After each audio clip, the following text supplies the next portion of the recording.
সুলতান মাহমুদ গজনবী রহমতুল্লাহ আলাইহি তিনি তার সফর থেকে বাড়িতে ফিরতেছিলেন। যখন বাড়িতে ফিরতেছিলেন, সুলতান মাহমুদ গজনবী তাকায়া দেখতেছেন যে একটা বাচ্চা তার রাজপ্রাসাদের সামনে যে হেজাক লাইট লাগানো, এই লাইটের সামনে দাঁড়াইয়া দাঁড়াইয়া মাওলার কোরআনের তেলাওয়াত করতেছে। এই দৃশ্য দেখে সুলতান মাহমুদ গজনবী রহমতুল্লাহ আলাইহি মন্ত্রীদেরকে বলে, একটু দাঁড়াও, আমি তার সাথে একটু কথা বলবো। তো সুলতান মাহমুদ গজনবী রহমতুল্লাহ আলাইহি তিনি পায়ে হাইটা ওই বাচ্চাটার কাছে গেলেন। বাচ্চাটার কাছে যাওয়ার পর বাচ্চার পিঠে হাত বুলাইয়া বলে, বাবা, তুমি আমার এই রাজপ্রাসাদের পাশে আইসা হিজাকের লাইট দিয়ে তুমি কোরআনের তেলাওয়াত করতেছো, কারণটা কি? ওই ছেলেটা চোখের পানি ছেড়ে দিয়ে কান্নে আর বলে, বাদশা, সুলতান মাহমুদ গজনবী, আমি এই গজনবী এলাকার মধ্যে একটা মাদ্রাসায় পড়ি। ওই মাদ্রাসার মধ্যে সব ছাত্রদের হেরিকেন কিংবা লাইট আছে। আমার বাবা নাই, আমার মাকে বললাম, মা গো, আমাকে একটা লাইট কিনে দাও, যেন আমি ওই লাইট দিয়ে কোরআন তেলাওয়াত করতে পারি। না হয় আমি তেলাওয়াতের মাধ্যমে কোরআন মুখস্থ করতে পারবো না, আমার লাইটের খুব প্রয়োজন। মা জনম দুঃখিনী সন্তানকে ডেকে বলতেছে, বাবারে, তোর বাবা মারা গেছে, তোর মায়ের কোনো ইনকাম নাই, তোর মা কোনো টাকা পয়সা ইনকাম করতে পারে না। ও বাবা, তোরে যদি আমি ওই লাইট কিনে দিতে যাই তাইলে বড় অসুবিধা হয়ে যাবে, আমার কাছে টাকা নাই। আমার মা আমাকে বলল, তোর বন্ধুদের লাইটের মাঝখান থেকে তুই কোরআনের তেলাওয়াত করবি। এই কথা বলার পর এইবার ওই ছেলেটা বলতেছে, বাদশা, আমি গোটা এলাকার মধ্যে লাইট খুঁজতে খুঁজতে আমার বন্ধুরা যখন ছুটি হয়ে গেছে, যার যার বাতি বন্ধ করে ঘুমায় গেছে, আমি চলে আসলাম এলাকায় ঘুরতে ঘুরতে ঘুরতে ঘুরতে আইসা দেখি আপনার এখানে এই লাইটটা জ্বলতেছে। এইখানে বৈশা বৈশা আমি আমার তেলাওয়াত মুখস্থ করতেছি। সুলতান মাহমুদ গজনবী রহমতুল্লাহ আলাইহি তার দিলের মধ্যে বড় মায়া লাগলো, বড় তার জন্য দয়া হইল। এইবারে বাচ্চাটাকে বলতেছে, ঠিক আছে, তুমি তেলাওয়াত করো, কালকে আমার রাজপ্রাসাদে আসবা, আমার সাথে দেখা করবা। তো সুলতান মাহমুদ গজনবী রহমতুল্লাহ আলাইহি তাকে পরদিন তার রাজপ্রাসাদে ডাইকা নিয়া তার সিংহাসনে বসাইয়া সন্তানটার পিঠের মধ্যে হাত বুলায় আর বলে, বাবা, তোমার পড়ালেখার জন্য যত টাকা প্রয়োজন, একটা হেরিকেন কিনতে কত টাকা? কয় এত টাকা। কয়টা বরাদ্দ হয়ে গেল।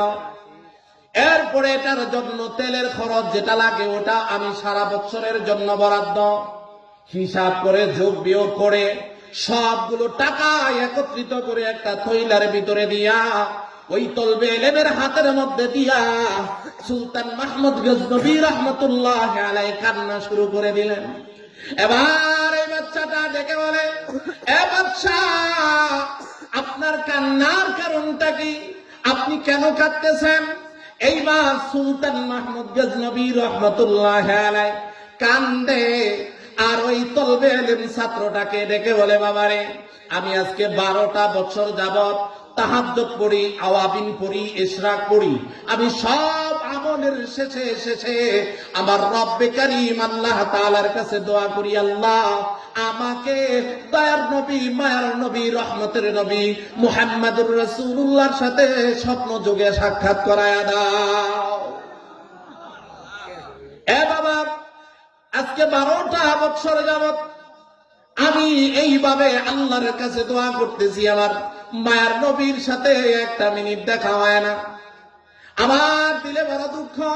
আরবের বড় বড় কাফের বেঈমান আমার নবীকে দেখেছে, আমার নবীকে দেখে তারা কষ্ট দিয়েছে, আর আমি অদম গুনাহগার আমার নবীকে না দেখা তার উপর ঈমান আইনা তাকে দেখার আকাঙ্ক্ষা করি, 12টা বছর যাবত আমল করি, আমার কোন দোয়া বুঝি আল্লাহর কাছে কবুল হয় না। ও আব্বাজান, বাবারে, তুমি আমার জন্য তাহাজ্জুদ পড়া, তুমি তলবে এলেন, তুমি তাহাজ্জুদ পড়া আমার জন্য দোয়া করবা, আল্লাহ তাআলা তোমার দোয়ার বদৌলতে তিনি আমাকে রাসূলের সাথে সাক্ষাৎ করা। এ কথা বলার পর ওই যুবক, ওই ছেলেটা, ওই বাচ্চাটা আবার ডেকে বলতেছে, বাদশা জাহাপানা, আপনার 2 নাম্বার আশাটা কি? কয়, আমি যেন একজন ভালো মানুষের খেদমত করতে পারি। এই কথা বইলা যখন সুলতান মাহমুদ গজনবী রহমতুল্লাহ আলাইহি ওই ছেলেটাকে বিদায় দিলেন, ছেলেটা মাদ্রাসায় যাইয়া সুলতান মাহমুদ গজনবীর ওই লাইট দিয়ে যখন পড়া শুরু করলেন, তাহাজ্জুদের সময় হয়ে গেল। তাহাজ্জুদের সময় উঠা এইবা আল্লাহর বান্দা ছাত্রটা নামাজের মুসল্লায় দাঁড়ায় গেলেন। অতীব গভীর হয় রজনী যখন, নীরবে প্রভুর নাম জপিও তখন। আল্লাহু আকবার। সুলতান মাহমুদ গজনবী তিনিও তাহাজ্জুদ পড়ে ফজরের অপেক্ষায় যায় নামাজের ভিতরে ঘুমায় গেছেন। ডান কাতে শুইয়া রাসূলের উপর দুরূদ পড়তেছে।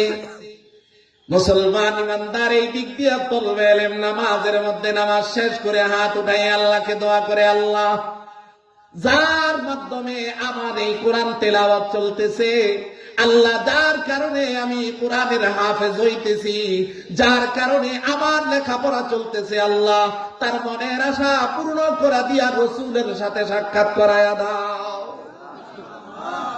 ওই দিক দিয়ে সুলতান মাহমুদ গজনবী ঘুমাইতেছেন। ঘুমানোর মধ্যে সুলতান মাহমুদ গজনবী তাকায়া দেখতেছে, ঘুমের ঘরে রহমতের নবী মদিনাওয়ালা পয়গম্বরে আরবি মুহাম্মদুর রাসূলুল্লাহ সাল্লাল্লাহু আলাইহি ওয়াসাল্লাম সুলতান মাহমুদ গজনবীর কিনারায় আয়েশা বৈশা গেছে। ডেকে ডেকে জিজ্ঞেস করে, কে আপনি? পয়গম্বর ডেকে বলে, ওরে সুলতান মাহমুদ, আজকে 12টা বছর যাবত সাধনা করতেছো তুমি আমার সাথে সাক্ষাৎ করার জন্য। বলতেছে, আমি হলাম আখিরি জামানার পয়গম্বর।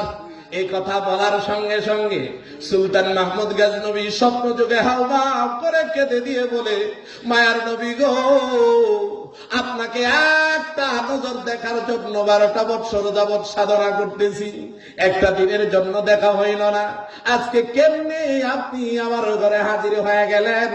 আমার নবী দেখে বলেন, আমার নবীর ঘর, আমার নবী বলে, আমার ঘর মাদ্রাসার ওই ছাত্রের লেখা পড়ার জন্য তুমি সাহায্য করেছ, সহযোগিতা করেছ। ওই মাসুমের জবান দিয়ে তোমার সাথে সাক্ষাৎ করার আরজি আল্লাহর কাছে পেশ করেছে। আমার আল্লাহ আমাকে জানা দিছে আমি মদিনা থেকে স্বপ্ন যোগে তোমার সাথে সাক্ষাৎ করতে আসছি।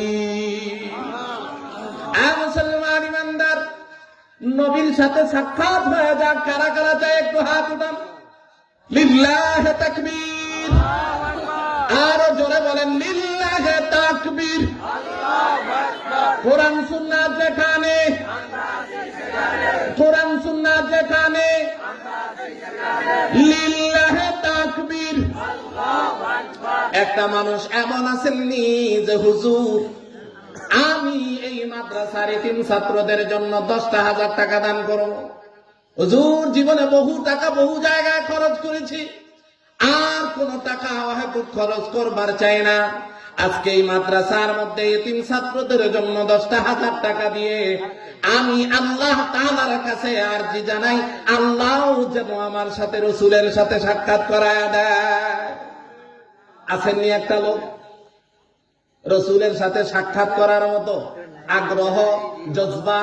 এই ঘটনা থেকে যদি কারোর থাকে, বলতে পারেন যে হুজুর, আমি 10,000 টাকা দিব। যদি 10,000 টাকা একবারেও না দিতে পারেন, আপনি 5 বারে 2,000 করে দিয়েন। আছেন কেউ? 10,000 টাকা আল্লাহ দিয়া দন পরীক্ষা করে মন কাইরা নিতে লাগে কতক্ষণ। নদীর পার ভাঙ্গে ও পার করে এই তো নদীর খেলা, সকাল বেলার দনির তুই ফকির সন্ধ্যা বেলা। সোজা পথে নৌকা চালাও কেরে মাঝি ভাই, সূর্য ডুবার আগে আমি উপার যেতে